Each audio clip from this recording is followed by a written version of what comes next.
정말 놀라운 것은 무엇이냐면 그때 지금으로부터 15년 전에 이런 세상이 펼쳐질 거라고 말했던 그 세상이 지금 내 눈앞에 그대로 펼쳐져 있다는 사실이 소름 끼칩니다. 아무도 믿지 않았던, 옆에서 바로 귀에 대고 이야기를 해줘도 미쳤다라고 얘기했던 그 이야기들이 바로 지금 내 눈앞에 거짓말처럼 펼쳐져 있어요. 저는 그게 지금 또 그 사람의 이야기가 귀에 뱅뱅 돕니다. 소름이 끼칩니다. 제가 서울에 있는 모 경제연구소에 근무하는 친구한테서 제게 전화가 왔습니다. 전화가 와서 그래 오랜만이다 하고 전화를 받으니까 다짜고짜 이렇게 말을 하는 거예요. 좋은 강연이 있는데 하나 들으러 오지 않겠느냐 이렇게 말해요. 그래서 제가 무슨 강연이냐 물어보니까 미래사회 트렌드에 대해서 프랑스 유학을 갔다 온 아주 똑똑한 친구가 이 강연을 하는데 이게 들어두면 굉장히 좋은 강연일 거라고, 일생에 좋은 기회일 거라고 이렇게 말해요. 지금 경제 강연 들으러 간다고 병원 비워놓고 갈 상황이 아니다. 말 같지도 않은 소리 하지 마라. 전화를 끊으려 하니까 이 친구가 뭐라 하느냐 하면은 이 강연을 안 들으면 평생 후회할 거래요.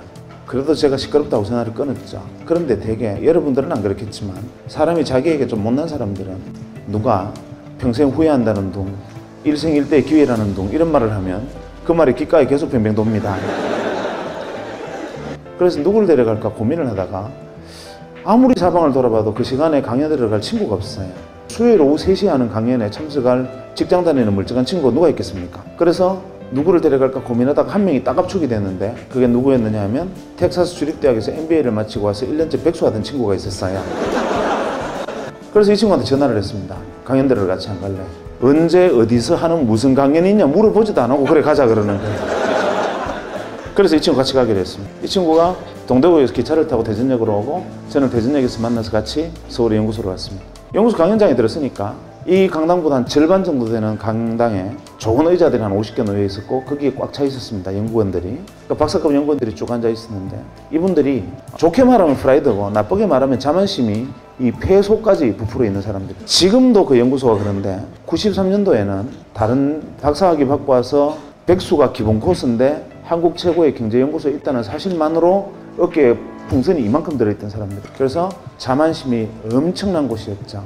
어쨌거나 간에 그 정도로 이 교만함이 들어있는 프라이드가 강한 사람들이 쭉 앉아 있었고 저희들은 외부에서 청강했으니까 제일 뒤에 앉았습니다. 그 순간 연자가 옆에 문을 열고 들어왔는데 연자가 와서 이 무대에 올라오는 순간 이분들이 불쾌한 기색이 역력해지면서 갑자기 헛기침이 나오고 저거 뭐냐 그러고 어수선하고 소란해지기 시작했습니다. 이유가 뭐냐 하면 연자가 복장이 너무 황당했기 때문에 그렇습니다. 그때니까 지금 15년 전이면 그때는 길거리에 다닐 때 양복도 다들 검은 양복에 흰색 와이셔츠 입고 다닐 때입니다. 그런데 강연하러 와서 찢어진 청바지에 무릎이 다 나왔고 UCLA 적힌 티셔츠에 뉴욕 양키스 모자를 쓰고 등장한 거예요. 지금도 그 연구소에는 그렇게 강연하러 가는 사람이 없습니다.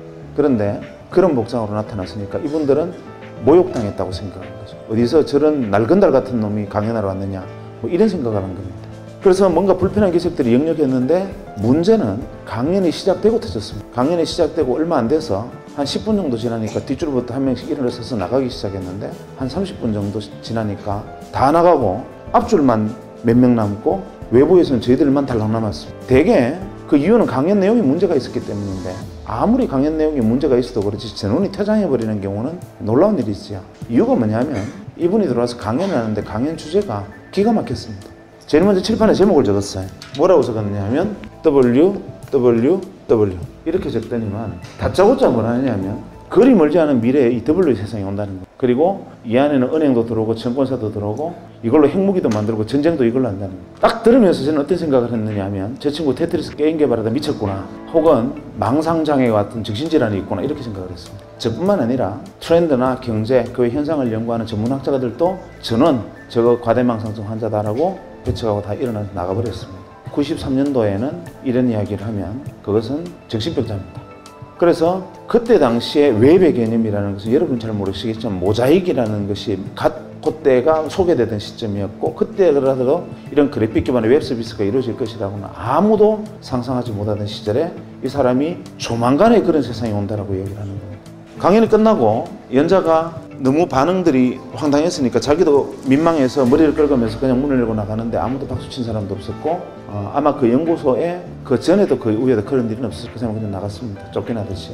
저도 이제 강연이 끝났으니까 저를 초대했던 옆에 연구소 친구 보고 이따위 강연을 들으려고 지금 대전 시민을 내팽개쳐 두고 내가 여기 앉아 있어야 되느냐 항의를 했더니만 영국 친구가 자기도 이럴 줄 몰랐대요. 미안하다 이래요. 할 수 없다 나가서 이제 저녁이나 먹고 놀러 가자 하고 이제 일어서는 순간 갑자기 제 오른쪽에 앉아있던 백수가 자리를 팍 차고 일어서더니만 저보고 빨리 돈 10만 원만 달래요. 10만 원은 뭐하게 그러니까 너네들끼리 저녁 먹고 따로 놀아라. 나는 저 W하고 이야기 좀 하고 가야 되겠다.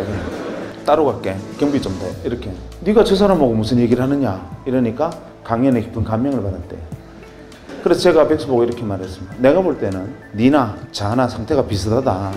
너네들끼리 이야기해봐 서로 도움 안 되니까 그냥 가서 저녁 먹고 집에 같이 가자. 이러니까 막무가내예요. 그래서 할 수 없이 뭐 이 경비 여비를 좀 떼주고 우리는 같이 친구하고 저녁 먹고 저는 그 길로 대전에 내려가 버렸어. 그런데 문제의 백수가 어떻게 했느냐 하면 문을 열고 뛰어나가서 이 W가 주차장에서 차를 달고 시동을 거는 순간 차문을 열어 제친 겁니다. 잠깐만요. W가 놀라서 왜 이러십니까? 하고 뒤를 고개를 돌아보니까 백수가 그를 쳐다보면서 이렇게 말했습니다. 저는 W를 믿습니다.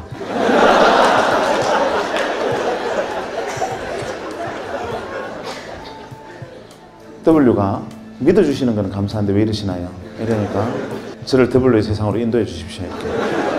옥신각신하다가 W가 납치됐습니다. 어디로 갔느냐 하면 마포의 공동노타리에 지금은 많이 없어졌지만 그때 주먹구이집이라 그래서 이렇게 불판에 고기 구워 먹는 집들이 많았습니다. 거기에 끌려가서 새벽 2시까지 백수에게 풀려나지를 못했습니다. 백수가 가진 건 인내심밖에 없죠. 끝까지 물고 늘어졌습니다. 나중에는 W가 제게 원하는 게 뭡니까? 왜 이러십니까? 나 집에 가야 됩니다. 이러니까 백수가 제게 W의 세상으로 뛰어들 수 있는 실마리를 던져주면 놔주겠습니다. 이렇게 됩니다. 결국 못 이긴 W가 백수에게 이렇게 하는 것이 어떻겠느냐라는 조언을 하고서야 풀려났다는 후문이 들려왔습니다. 그로부터 한 2, 3년이 지난 다음에 이 문제의 W가 작은 사무실을 하나 냈습니다. 자본금 700만 원으로 알고 있습니다. 그리고 W의 회사를 창립을 했고 그 회사의 자산 가치가 현재 2조 가까이 됩니다.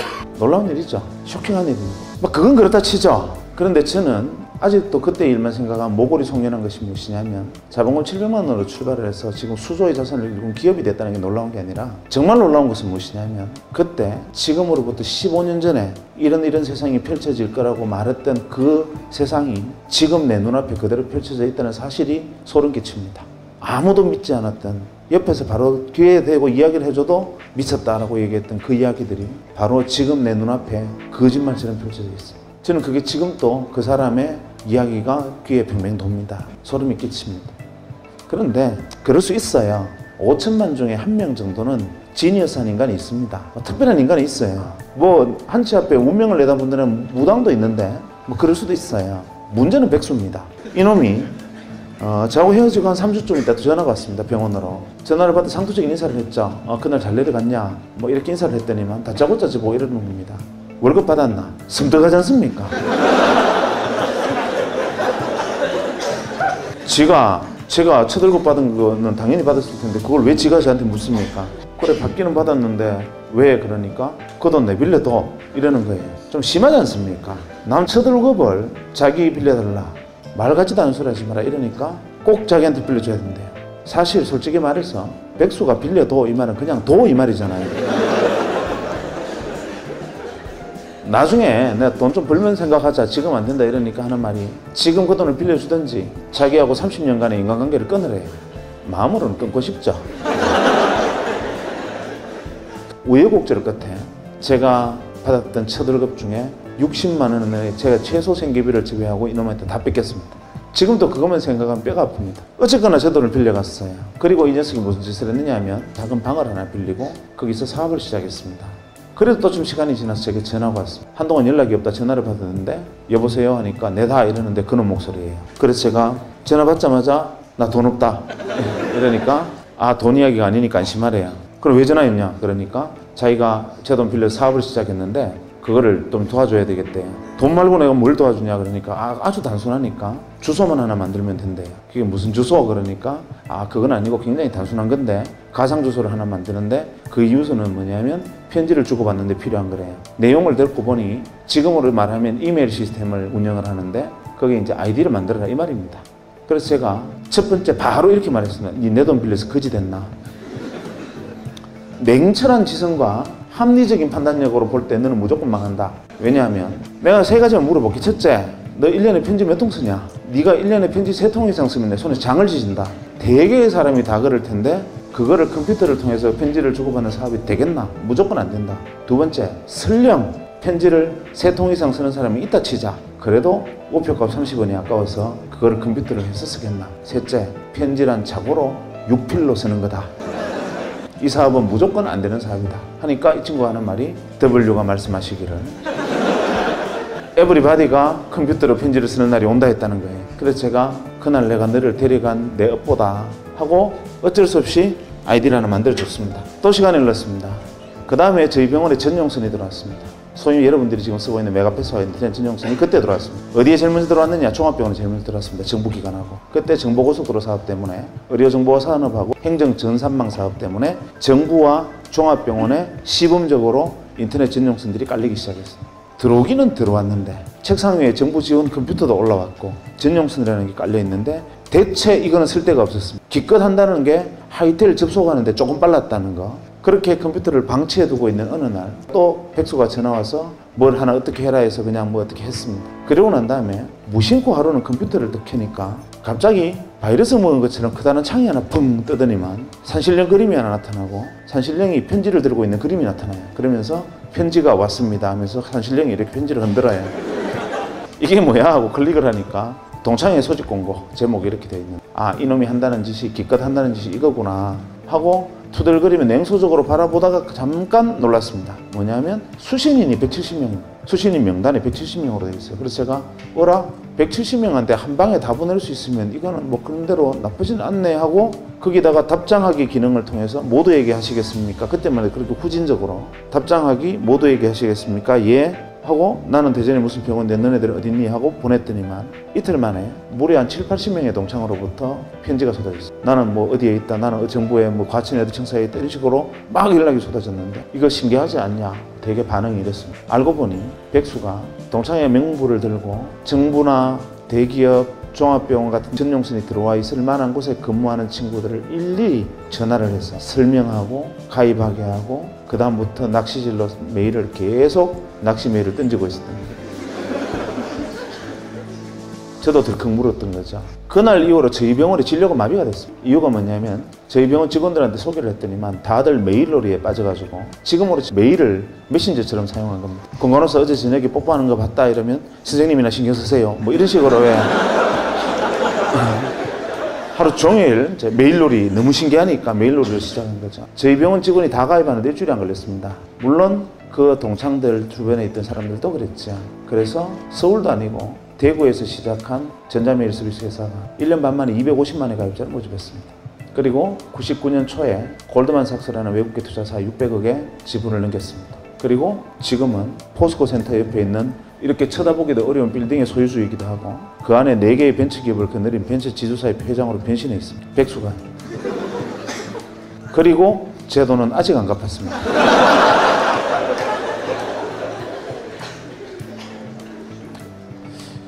놀라운 일이었죠. 이게 대한민국 최초의 상용 메일 서비스였습니다. 우리나라에서 최초로 상용 메일을 서비스했던 것이었고 정말 엄청난 일이었습니다. 저는 그 과정에서 굉장히 가슴이 아팠습니다. 굉장히 고통스러웠어요.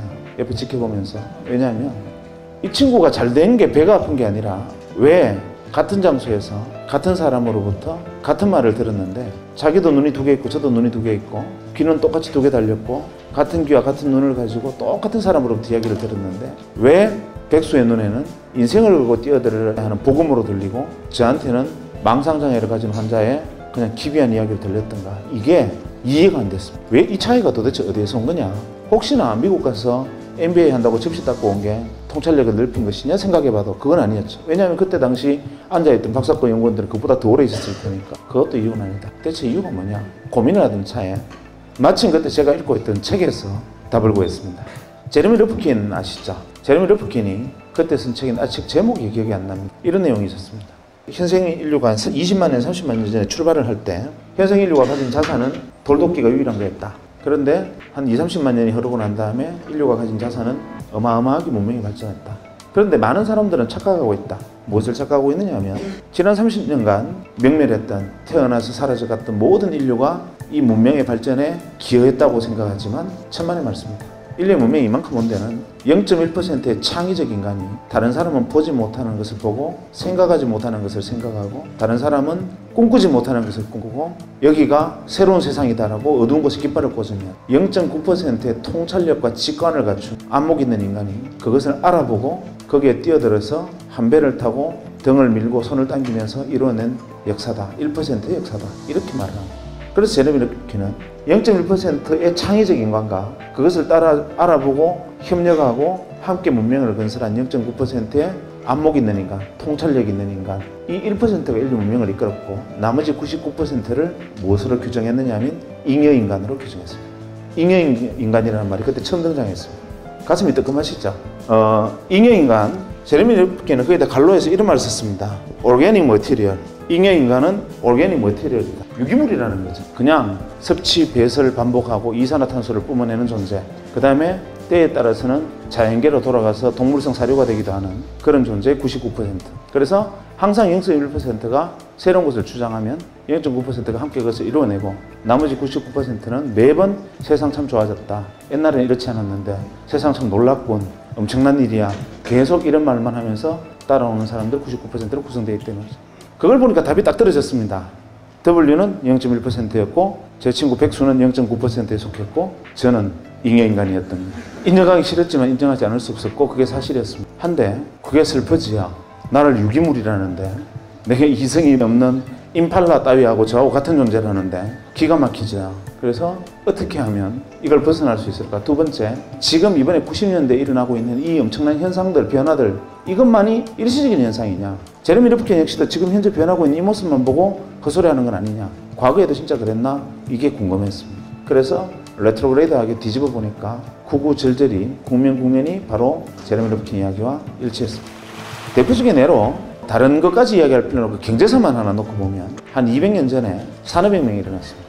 아시는 분은 아시겠지만 공작기계에 대한 산업특허 1호는 방적기계입니다. 그러니까 모직을 생산하는 기계죠. 모든 사람이 배틀에서 시조가 날줄을 엮어서 모직을 생산하던 영국에서는 양틀은 나왔지만 그것을 가공할 능력이 없어서 길 건너에 있는 네덜란드로 가서 모직물을 생산해서 도로 가져오면서 엄청난 이 모직값이 엄청나게 비쌀 때였습니다. 아무나 입지 못하던 것을 기계를 통해서 대량 생산한다니 이거는 세상을 뒤집는 혁명과 가까운 이야기였습니다.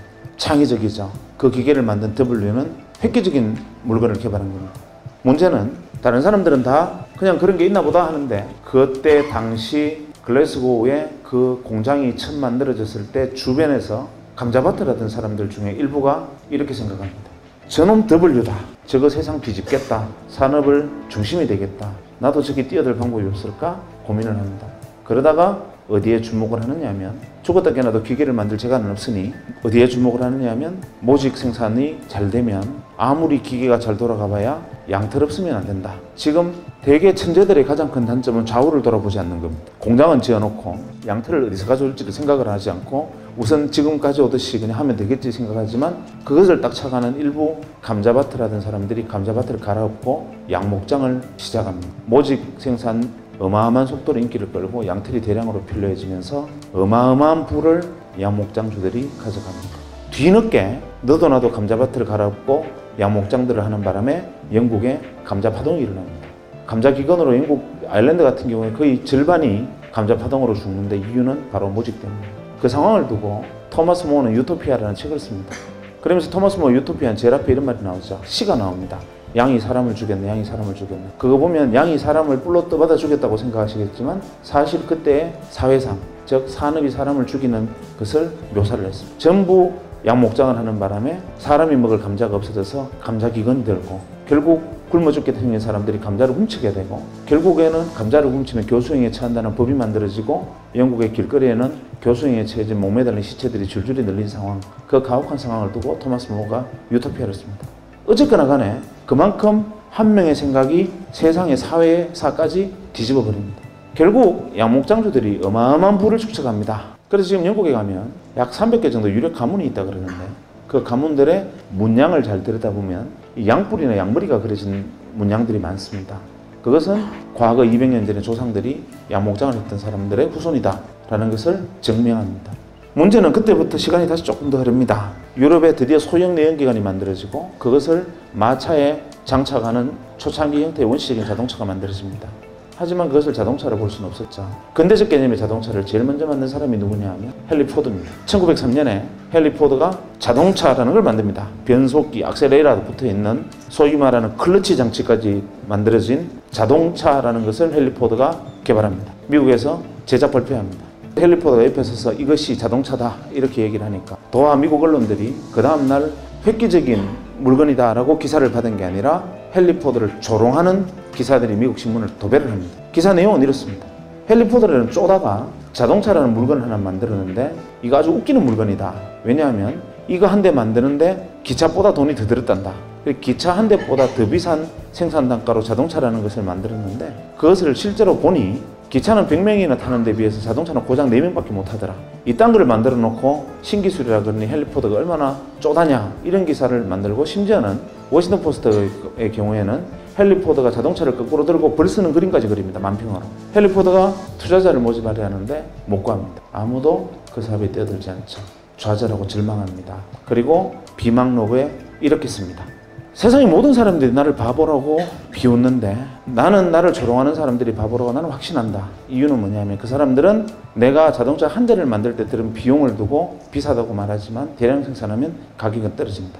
두 번째, 기차는 100명이 탈 수 있을지는 모르나 기차는 단점은 정해진 시간에 정해진 길밖에 가지 못한다. 하지만 내가 만든 자동차는 원하는 시간에 원하는 곳에 마음대로 갈 수 있고 기차가 다니지 않는 모든 도시를 연결해서 세상을 물류혁명으로 뒤집을 거다 라고 헨리 포드는 피눈물을 흘리면서 비망록에 세상과 정황하는 글을 씁니다. 헨리 포드 자서전에 보면 제일 앞에 나오는 대목이 바로 그 장면입니다. 투자자를 구하지 못하고 절망과 좌절의 시간을 보냅니다. 그때 동네에 건달 하나가 헨리 포드 이야기를 듣습니다. 듣고 갑자기 무릎을 칩니다. 저놈 W다. 그리고 나도 자동차 산업에 뛰어들어야 된다. 저거 획기적이다. 헨리 포드 말이 맞다. 이렇게 생각을 하는데 문제는 이게 안 되니까 뛰어들 방법이 없습니다. 다행히 돈은 있었습니다. 집안에 석유회사 지분이 있었고 우리식으로 치면 H그룹의 그 주먹질 잘하는 회장님 아들 정도 되는 막 그런 정도의 위상이었다고 보면 됩니다. 그런데 어쨌거나 간에 본인은 날건달에 가까웠는데 이 날건달이 갑자기 전기가 스치면서 무릎을 칩니다. 이거 획기적이다. 뛰어들어야 된다. 이렇게 생각하는데 어떤 방법으로 뛰어들 것이냐 고민을 하다가 어디에 주목하느냐 하면 양목장주처럼 자동차가 물로 가나 여기에 주목을 합니다. 헨리 포드 자동차가 불과 10대도 생산되기 전에 8개의 주유소를 만듭니다. 그리고 그로부터 4, 5년의 세월이 흐른 후에 1907년에 드디어 대량 생산 모델 포드 T카라는 게 세상에 선보입니다. 그게 여러분들이 알고 있는 매뉴팩처 시스템의 표시입니다. 그래서 대량 생산에서 가격이 낮춰진 근대적 개념의 자동차들이 쏟아져 나오고 그로부터 20년간 전 세계가 자동차 산업으로 뒤집힙니다. 문제는 차를 사서 몰고 나오면 기름을 넣을 데가 없습니다. 이 사람이 선점한 주유소, 새로 만들어진 도로마다 이미 선점 효과 때문에 계속 이 사람이 주유소를 늘려가고 정유공장 지분을 넓혀갑니다. 1940년대 중반까지 미국 전체 주유정유 시장의 94%를 독과점해버립니다. 미국 사람들이 못 살겠다. 한 사람이 저걸 독점하고 있으니까 우리 도저히 견딜 수 없다. 그래서 미국 사람들이 견디다 못해서 의회에 청원을 하고 미 의회가 이 한 사람을 겨냥한 법을 만듭니다. 독과점 풀어라. 그것이 여러분이 알고 있는 공정거래법. 놀라운 일이었죠. 이 사람은 전 세계의 부를 전무후무한 부를 긁어모읍니다. 록펠러입니다. 그리고 오늘날까지도 그 시대의 주인이 됐던 록펠러의 영향은 아직까지 미칩니다. 또 10년 정도 세월이 흘러 1, 2차 세계대전이 벌어지는데 아주 지극히 통신이 문제입니다. 내가 적에게 이야기를 하면 적군이 우리가 교신을 하면 적군이 교신을 듣고 우리가 대장님 폭격할까요? 그러면 적군이 듣고 있다. 쟤들 폭격한다. 숨어라. 이런단 말이에요. 그때 그것을 보고 이거 지극히 단순한 건데 하고 인터폰 회사를 하던 친구가 전화선 끊고 어차피 음성을 코딩하고 디코딩해서 넘기는 게 다인데 이거를 주파수를 넘기면 무전기라는 것을 만들겠다 해서 무전기를 만들어서 소위 말하는 주파수 통신을 할 수 있게 만들어서 무전기를 만들고 대량으로 전장에 납품을 합니다. 그야말로 대박이 터집니다. 단순한 발상의 전환으로. 그리고 오늘날의 모토로라가 그거로 시작됩니다. 또 10년이 흘러서 트랜지스터라는 걸 개발합니다. IC. 사람들이 만들었나 보다 이러고 있을 때 이 트랜지스터를 이용하면 진공관을 대체하는 전자산업이 발달할 수 있겠다라고 믿고 거기에 뛰어드는 그 당시 중소기업들, 그 당시 전자회사들 중에 선점에서 뛰어든 수많은 0.9%의 기업들이 있었습니다. 그리고 기업들은 톰슨, 제네시스, 월풀, 필립스와 같은 어마어마한 전자회사로 성장을 해나갑니다. 그리고 1960년대 일렉트로 메카트로닉스 시대, 기계와 전자 문명의 시대로 전 세계 문명을 수십 단계 또 위로 밀어올리고 이 사람들이 시대의 주인이 됩니다. 또 10년이 흘러서 반도체라는 게 만들어집니다. W가 반도체를 들고 나옵니다. 전기가 흐르기도 하고 안 흐르기도 한다. 전기가 깜빡깜빡하는 게 반도체다. 99%들이 묻습니다. 어쩌라고? 이때 그것을 보고 이것이 이 강당만한 애니악 대신에 개인의 책상 위에 올려놓을 수 있는 컴퓨터를 이걸로 만들 수 있겠다고 생각하고 창고에서 조립해서 퍼스널 컴퓨터를 만드는 사람이 생기고 그것으로 다시 80년대가 컴퓨터의 시대로 또 한 시대를 업그레이드하고 새로운 문명이 발달하고 시대의 주인들이 무수히 등장합니다. 그리고 90년대 제가 만났던 바로 그 시대가 돌아왔습니다. 이러고 보니 매십 년마다 계속 기회를 주어지고 기회를 만들어내는 0.1%와 창의적인 감각 그것을 알아보고 잽싸게 뛰어드는 통찰력 있고 직관이 있고 안목 있는 인간 나머지 99%들이 계속 세상 살만해 세상 살만해라고 외치는 99%들이 끊임없이 반복되어 왔던 역사다라는 것을 뒤늦게 깨달았고 저도 그때 뒤늦었기는 했지만 0.9%가 되고 싶었는데 도저히 제 눈에는 뭐가 W인지 보이질 않았습니다. 그러던 차에 문제의 원장님이 저를 불렀습니다. 원장실에 들어갔더니만 박 선생 그동안 우리 병원이 초기 개원해서 어려운 시절에 고생했는데 선물 하나 줄게 이러십니다. 뭡니까 하니까 서랍을 석 여시더니만 시커먼 물건을 하나 그 책상 위에 탁 올리시더니만 이건 자네 해라 이러는 거예요. 핸드폰이었습니다. 그때 핸드폰은 어떤 물건이었냐면 핸드폰을 들고 로데오 거리를 지나가면 페라리 오픈카를 타고 지나가는 것과 똑같은 시선을 받았습니다. 그 핸드폰을 들고 그때 가입비가 한 250만 원, 기계값도 그에 준하는 만큼 비쌀 때였고 그걸 현재 돈으로 환산하면 거의 그랜저 한 대 값입니다. 그것은 아무나 들고 다니는 물건이 아니었습니다. 그것은 재벌그룹 회장 정도나 들고 다니는데 저는 그때만 해도 원장님이 그걸 저한테 주시는 순간 내가 이 병원에 뼈를 묻겠다고 생각했습니다. 근데 사실은 나의 내용을 알고 보니까 어차피 병원에 이익이 나면 세금으로 내야 되는데 그때는 가입비 비싼 물건을 하나 사면 그것은 이익을 디파짓한 경비 처리가 가능하니까 사실 수익을 디파짓하려고 몇 대 사서 준 건데 어쨌거나 간에 저는 고마웠죠. 그거를 들고 대전역에서 기차를 타면 난리가 납니다. 제가 3시 기차를 타면 간호사들 보고 3시 5분에 전화를 하라 그럽니다. 기차가 들컹들컹 출발할 때쯤 되면은 3시 10분만 되면 옥션을 통과하면 전화가 안 됩니다.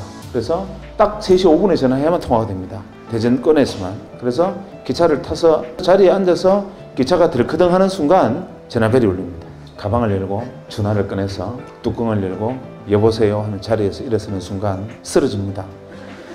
그냥 영화 찍습니다. 그러면 그 안에 있는 모든 승객의 시선이 저한테 꽂히면서 어떻게 저런 분이 기차를 다 타셨을까? 소박도 하시지 뭐 이런 눈빛으로 그런 물건이었어요. 그거를 들고 고향의 친구들 모임에 가서 자랑을 했습니다. 너네들 이게 뭔지 아냐? 핸드폰인데 구경해봤나? 이러니까 다들 막 신기해서 막 만지는 거예요. 제가 다른 버튼은 다 눌러도 되는데 녹색으로 샌드라고 써 있는 건 절대 누르면 안 된다. 이렇게 이야기하면서 이제 애들이 만지는 걸 보고 제가 이렇게 말했습니다. 야, 지금은 우리가 페이저, 삐삐를 차고 다니지만 그리 멀지 않아서 언젠가 이놈도 좀 싸지면 우리도 핸드폰 다 들고 다니는 시절이 오지 않겠냐. 이렇게 무심코 말을 했는데 제 친구들이 전부 다 하나같이 무슨 소리 하느냐는 거예요. 바보 아니냐는 거예요. 왜냐하면 7,000원만 내면 삐삐를 주고 한 달에 2,000원, 3,000원만 내면 한 달 내내 마음대로 쓸 수 있고 마라도 가도 삐삐가 터지는데 뭐 하려고 그 큰 걸 들고 다니면서 비싼 통화를 무누면서 들고 다니느냐. 그거는 아무나 쓰는 거 삐삐만 해도 충분하다. 이거는 핸드폰이라는 것은 상용화될 수 있는 물건이 아니다. 다들 놀랍게도 전원이 반응이 그랬습니다. 그 순간 데자뷰, 기시감을 느꼈습니다. 이거 어디서 봤는데 이 장면을 내가 어디서 지금 예전에 어디서 한번 경험한 듯한데 이게 뭐지? 하고 생각해 보니까 예전에 헨리 포드의 자서전에서 읽었던 헨리 포드의 이야기를 100년이 지난 다음에 자동차 대신에 핸드폰이 되고 서로 친구들과 제가 이야기를 주고받고 있다는 사실을 깨달았습니다. 그래, 이게 W구나. 갑자기 눈이 번쩍 뜨는 거죠. 그리고 뒤도 돌아보지 않고 병원으로 달려가서 총무과에 전화를 했습니다. 이거 어디서 샀느냐 물어보니까 한국이동통신 주식회사라는 회사가 있는데 거기 가입을 했고 기계는 모토로라는 미국 회사래요. 그 길로 여기 뛰어들어야 된다 생각을 했지만 뛰어들 방법이 없죠. 배운 거는 칼질하는 것밖에 없는데 제가 그걸 할 수 있는 방법은 없고 그렇다고 가운 벗고 이동통신 대리점 할 수도 없고 이걸 어떻게 하면 될까 고민하다가 이 회사의 주식을 사면 되겠다. 그래서 이 회사에 주식 투자를 해보려고 주식을 사보려고 보니까 공기업이라서 거래가 안 돼요.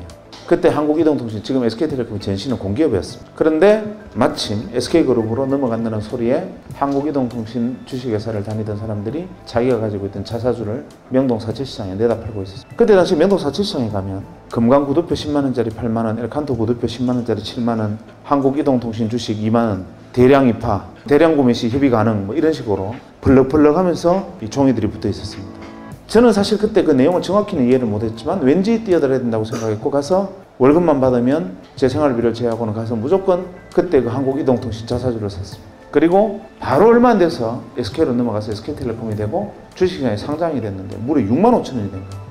야, 이거다 라고 생각을 했으나 W에 올라탔는데 3배의 수익을 냈다는 것 자체로 W라고 보기에 좀 어렵지 않습니까? 그래서 이게 W가 아니었나? 이렇게 생각하다가 아니야, W 맞을 거야 생각하고 그래도 6만 원을 해도 사자 하고 월급 생기면 주식을 샀습니다. 주식을 산 게 아니라 사실은 제가 순간 믿었던 W라는 곳에 뛰어드는 차비, 티켓으로 생각하고 그냥 샀죠.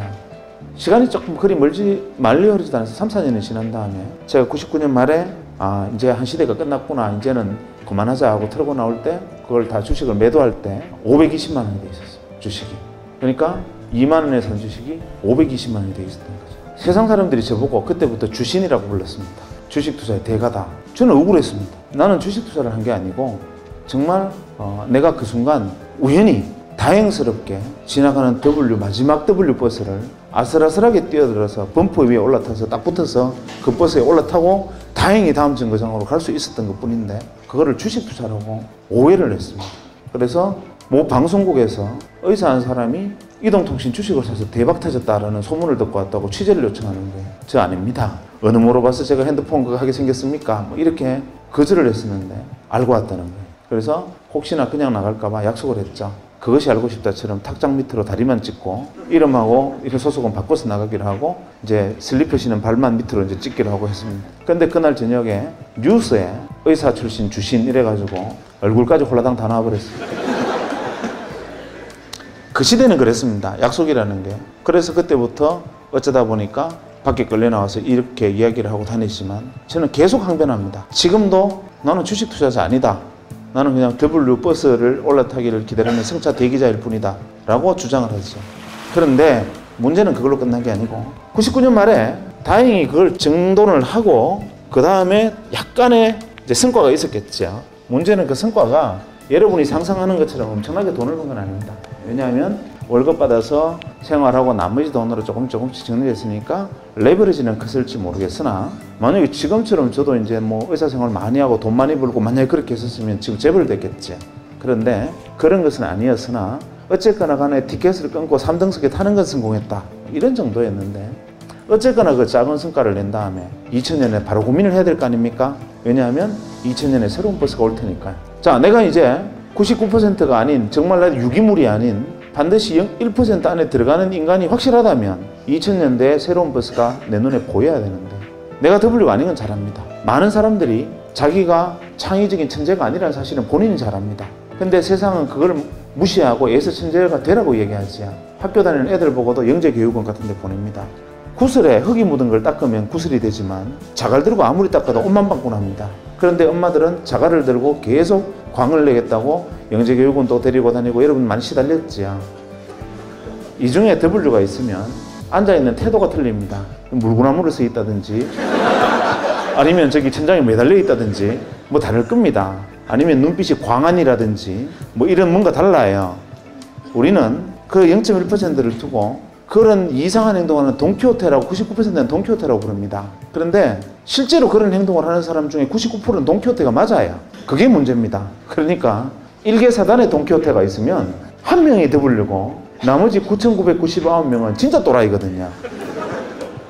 문제는 안목을 가진 0.9%들은 그 1만 명의 일개사단의 돈키호테 중에 하나의 W를 발견할 줄 아는 안목을 가진 사람이 통찰력과 직관을 가진 사람이고 나머지 99%들은 보고 저것들 또라이 이렇게 생각해버립니다.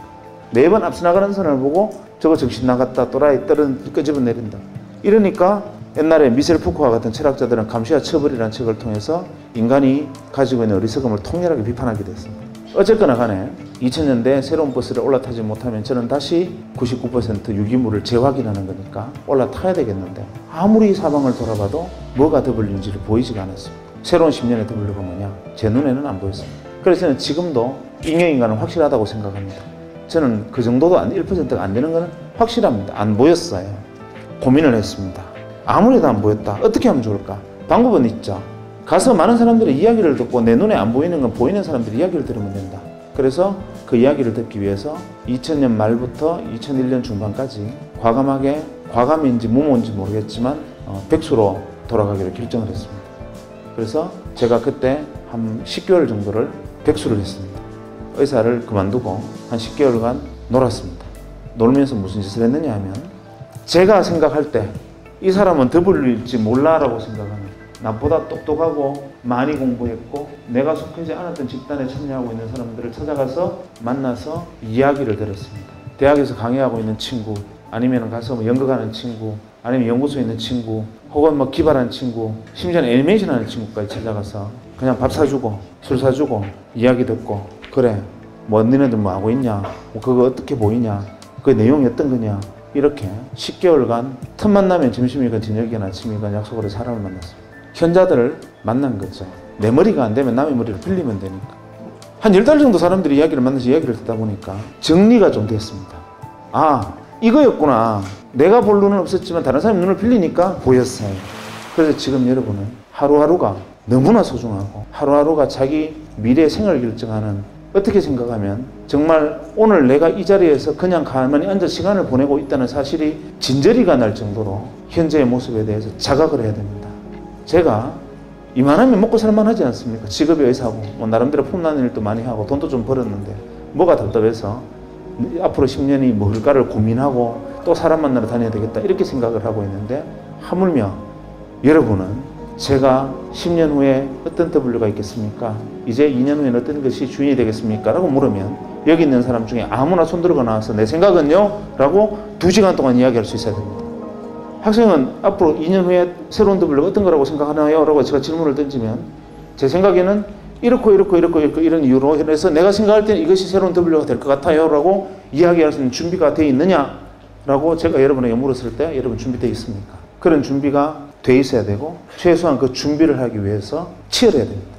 그러기 위해서는 자각과 자기애가 필요하고 자기를 철저하게 치열하게 사랑해야 되고 자기를 믿어야 됩니다. 그래서 자기 안에 있는 창의성, 나를 아끼고 사랑하면 내가 가지고 있는 버려진 재능들이나 내가 가지고 있는 작은 것들이 남들이 인정해주지 않는 것 하나하나가 소중하고 그 안에서 내가 잘할 수 있는 것들을 찾아낼 수 있고 그것이 어쩌면 시대의 주인으로 나를 만들어줄지 모릅니다. 제일 중요한 것은 그래서 자기를 사랑하는 거고 그 마음으로 다른 사람을 사랑하고 그 생각들이 여러분의 미래를 만듭니다. 지난해 타임즈의 표지 모델이 누구였든지 기억하고 계시죠? 바로 유. 타임즈 표지 모델이 사람이 아니었고 바로 유 이렇게 되어 있었죠. 의미심장한 겁니다. 예전에는 특정 엘리트한 사람을 원래 인물로 뽑았지만 지난번에 타임즈는 여기 있는 한 사람 한 사람 당신이 바로 원래 인물입니다. 중요한 이야기를 던집니다. 여러분 한 사람 한 사람이 우주고 여러분의 창의성을 어떤 식으로 키워나가느냐에 따라서 여러분 시대의 주인이 될 수도 있고 잉여인간이 될 수도 있습니다. 선택은 여러분에게 있습니다. 그래서 중요한 것은 무엇이냐면 오히려 예술과 문화, 사회에 관심을 가지고 철학에 집중하고 관심을 가져야 됩니다. 그런 것들이 여러분을 사유하게 하고 그것을 여러분들의 생각을 하나로 모아주고 통습하게 합니다. 그래야 다른 사람보다 앞섭니다. 여러분들이 학문에서 전공하라고 열심히 하는 것은 에브리바디가 다 하는 겁니다. 그러나 그들을 앞서기 위해서 내게 더 필요한 것은 뭐냐면 통찰입니다. 통찰은 오감이 혹은 육감이 살아있음으로서만 느낄 수 있어요. 그기 위한 노력과 준비가 필요하고 그랬을 때 그것이 바로 여러분의 목이 될 겁니다. 이번 영상에서는 제가 지난 편집 영상에서 다루지 않았던 이 청중들의 질문에 대한 박경철 선생님의 답변 내용입니다. 첫 번째 청중 질문이었던 도대체 강의에 나왔던 백수 친구와 W가 누구냐는 질문에 대해서 그는 어떻게 답변했는지 함께 들어보시죠. 그게 바로 이제 그 손가락으로 달을 가리키면 달을 보지 않고 손가락을 보는 거죠. 공개 강연에서 특정인을 지적하는 것은 뭐 바람직하지 않은 일이고 그냥 그런 일이 있었거니라고 생각해 주면 좋겠습니다. 여러분, 당시 강의장에서 박경철 선생님이 하셨던 말씀처럼 백수 친구와 W가 누구인지는 사실 중요하지 않습니다. 핵심은 이 이야기가 전달하는 메시지인 거죠. 하지만 이 강의가 진행됐던 2008년 이후에 많은 시간이 지나면서 백수 친구와 W가 누구인지를 수많은 분들이 추론해 주셔서 인터넷에 검색해보면 우리가 모두 쉽게 알 수 있습니다. W는 다음 커뮤니케이션의 공동 창업자였던 이재용님, 그리고 백수 친구는 국내 최초의 웹메일 솔루션이었던 깨비메일을 만든 나라비전의 대표 한희식님이라는 의견이 많으니까요. 참고하시기 바랍니다. 자, 그럼 두 번째 질문으로, 정보화 시대가 되면서 정보가 돈이 되는 이 세상에서 어떻게 하면 양질의 정보를 선별해서 얻을 수 있는가에 대한 질문입니다. 이에 대한 박경철 선생님의 의견을 들어보시죠. 굉장히 어떻게 답하려면 굉장히 큰 질문이, 어떻게 보면 쉽게 얘기를 하면 되는데, 일단은 몸매가 자꾸 비슷해서 좀 마음 편하네요. 저는 역사의 공진화를 믿습니다. 공진화라는 게 어떤 말이냐 하면, 때에 따라서는 필요 없어 보이는 것들이 다 필요한 것이라는 뜻입니다. 예를 들면 자본주의가 이만큼 발달할 수 있을 텐데 최대 공로자는 이 레닌과 스탈린이라고 생각합니다. 만약에 막스가 공산당 선언을 통해서 노동자의 단결하라 이런 말을 하지 않았으면 그때 자본주의는 교만에 빠져서 돈만 보고 성취만 보고 앞으로 달리다가 결국은 혁명에 의해서 전복됐을 겁니다. 그런데 과거에 노동자의 단결하라 해서 노동자들이 뭉치니까 막 소비에트 같은 것도 생기고 막 그 동구의 공산화도 되고 무서운 장면들을 많이 봤기 때문에 자본주의가 뒤를 돌아보면서 앞으로 가게 된 겁니다. 그래서 최소한 뒤를 돌아볼 수 있는 걸음을 갈 수 있는, 그러다 보니까 지금은 사람의 얼굴을 가진 자본주의 이런 말이 나오게 된 이유도 어떻게 보면 넓은 의미에서 공산당이 있었기 때문입니다. 그래서 공산당이 자본주의의 이 존속의 가장 큰 공로자인데, 매번 이런 식입니다. 우리가 예를 들어 통증을 느끼지 못한다면 우리는 어디 가서 불에다가 손이 다 타버릴 거고요. 그래서 불필요한 것은 없다라는 관점에서 보면 지금과 같이 검증되지 않은 정보들, 무수한 정보의 바다 속에서 홍수처럼 후적거리다 빠져 죽는 것이 아닌가라는 것도 하나의 단계이고 그것도 하나의 진화의 과정일 거라고 생각을 합니다. 문제는 그 안에서 수많은 정보, 꼭 인터넷을 떠나서라도 한 개의 학문이나 한 개의 어떤 주제에 대해서도 엄청난 정보량들이 있습니다. 그 중에서 나는 어떤 것에 그것을 취하고 어떤 것을 버려야 할지를 선택하기 어려운데, 그것을 선택하는 것이 바로 안목이고 직관입니다. 그러기 위해서 필요한 것은 다른 사람보다 좀 더 뛰어난 직관력을 가지는 것이고 다른 사람이 보지 못하는 것을 보는 건데, 저는 이렇게 생각합니다. 예를 들어서 여러분들에게 항상 공부하고 싶은 것이 무엇이냐면, 당신이 무엇을 전공했든 간에 무엇을 하는 사람이든 간에 만약에 당신이 직관이나 통찰에 관심이 있다면 제일 먼저 당신이 접해야 되는 것은 예술이다. 왜 그러냐 하면 국립현대미술관에 가보면요, 그 3층에 가면 재밌는 그림이 있습니다. 그 사랑이라는 주제로 이 큰 캔버스에 대충 그림을 그려놓고 칼로 쭉 찢어놓은 그림이 있습니다. 꽃으로. 이걸 보고 사랑이다 붙여놨어요. 지나가는 사람들이 지나가다가 사랑 좋아하네 그러고 지나갑니다. 언제 한번 제가 직접 목격한 일인데, 그 작품 앞에 서서 어떤 사람이 한 30분을 서 있더니만 눈물을 뚜루룩 흘렸어요. 이유가 뭐냐면 이런 겁니다. 여기 앉아있는 우리 잉여 인간들 보고 사랑을 그림으로 표현해봐 하면 뻔합니다. 하트, 화살 지나가자. 한 발 더 나가면 뽀뽀하는 그림. 아니면 뭐 클림트의 키스 같은 거 이렇게 조금 이렇게 뭐 벤치마킹해서 그리는, 그 이상은 상상 불가합니다. 상상되십니까? 안 되잖아요. 화가가 가슴속에 타오르는 예술혼을 사랑으로 표현하고 싶어서 그림을 그렸습니다. 이것으로는 이 뜨거운 감정을 다 드러내지 못했어요. 답답합니다. 붓을 들고 이게 아니야, 사랑은 이런 거야 라고 막 득칠을 합니다. 우리 눈으로 보면 황칠입니다. 그래놓고 난 다음에도 화가는 자기가 가슴 속에 있는 뜨거움을 다 표현하지 못했기 때문에 칼로 캔버스를 그어버립니다. 그리고서야 그 사랑이라는 감정에서, 영감에서 화가는 해방되고 작품으로 등장해서 걸어놓습니다. 하루에 10,000명이 지나가는 미술관에 9,990만 명이 황칠이네, 이거 미친놈이 그랬구나 하고 지나가는데, 한 사람은 그 앞에서 걸음을 멈추고 부르르 떨면서 화가가 사랑이라는 감정 속에서 느꼈던 뜨거운 영감을 교감합니다. 예를 들면 영화를 보면 여기 있는 우리 모두가 공짜 영화를 한 편 보면 재밌게 다 봅니다. 왜냐하면 우리가 영화가 재미없다라고 말하는 것은 돈 내고 찾아갔던 데 비해서 크게 재미가 없다지, 그래도 애써 만든 영화가 그냥 볼 때마다 짜증나는 영화는 드물지요. 그래서 우리 영화를 보면 재밌습니다. 이유는 이야기하지요, 음악 들려주지요, 배경 보여주지요, 시청 각오로 나는 입만 벌리고 있으면 다 떠먹여줍니다. 무엇을 상상할 여지가 전혀 없습니다. 상상도 하기 전에 지가 먼저 튀어나와서 깜짝깜짝 놀라게 합니다. 그래서 영화를 보면 편합니다. 아무나 재밌습니다. 그런데 같은 주제의 공연을 영화에서 연극으로 바꿔버리면 이 안에 3분의 1은 잡니다.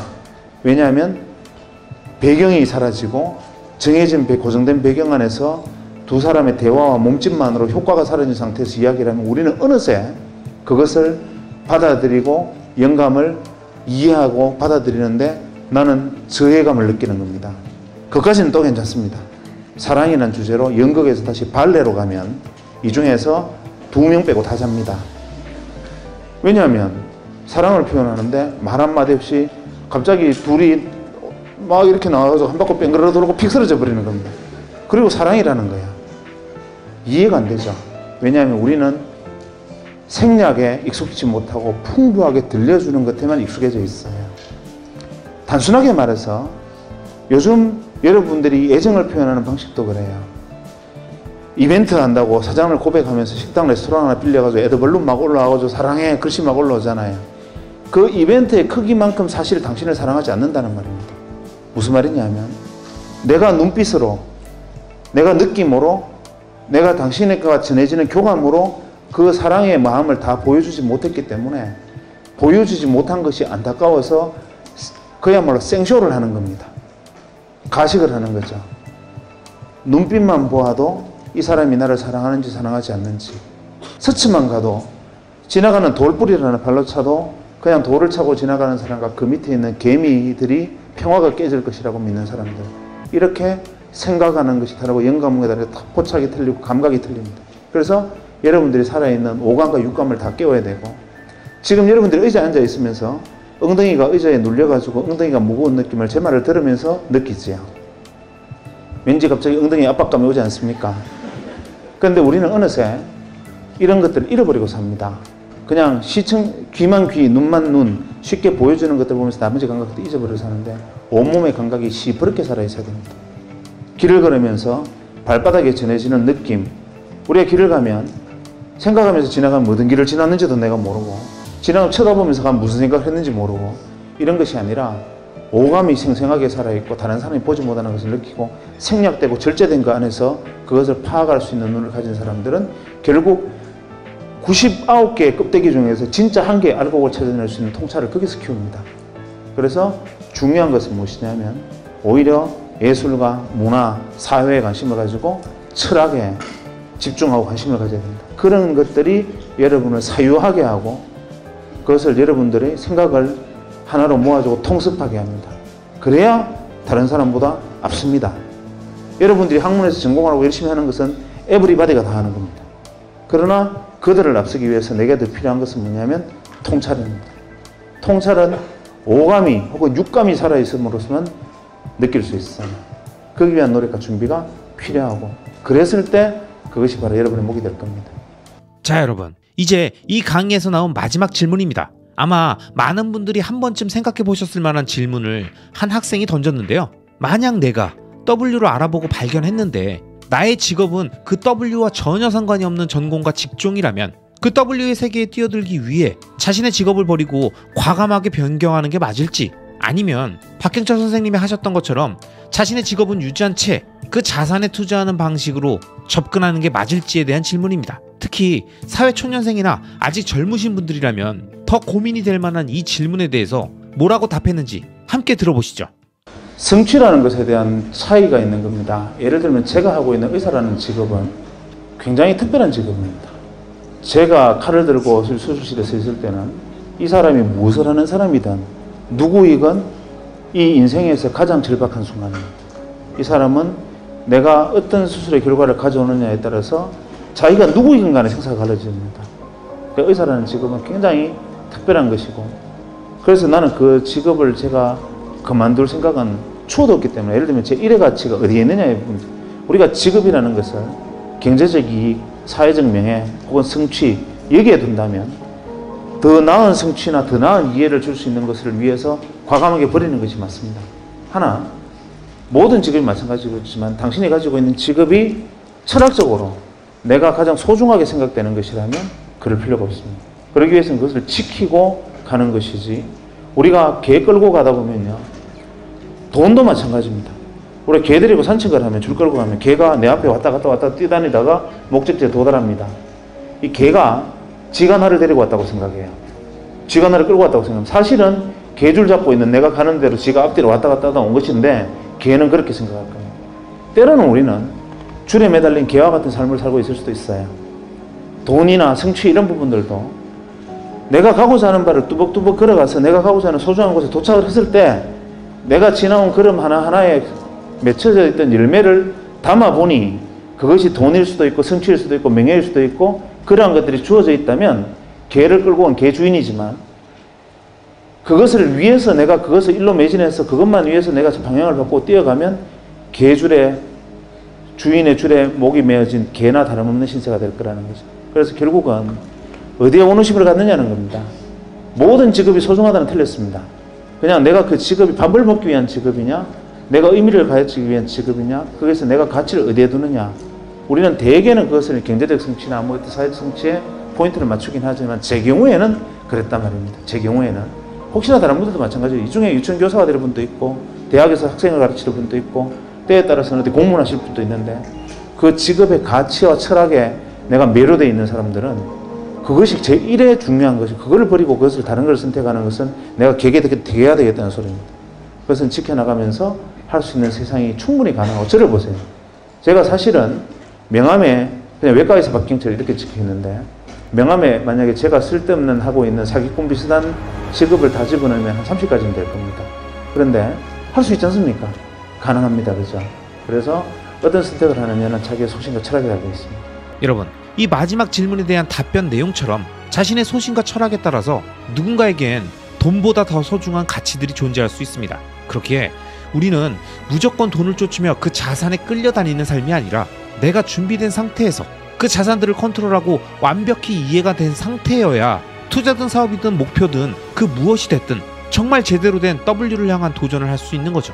특히 투자적 관점에서 보면 한 번 발견한 W를, 어렵게 발견한 W를 사팔사팔하고 늦었다는 말만 반복하고 제2의 W를 찾겠다며 W를 재현하겠다며 소중한 시간을 허비하고 있다면 장기 투자에 대한 기본 마인드셋부터 다시 제대로 하고 위대한 자산들을 오랫동안 보유해 가야 되지 않겠습니까? 이게 이 W 강의 마지막에 제가 구독자 여러분들께 부연 설명드리는 내용입니다. 아시겠죠?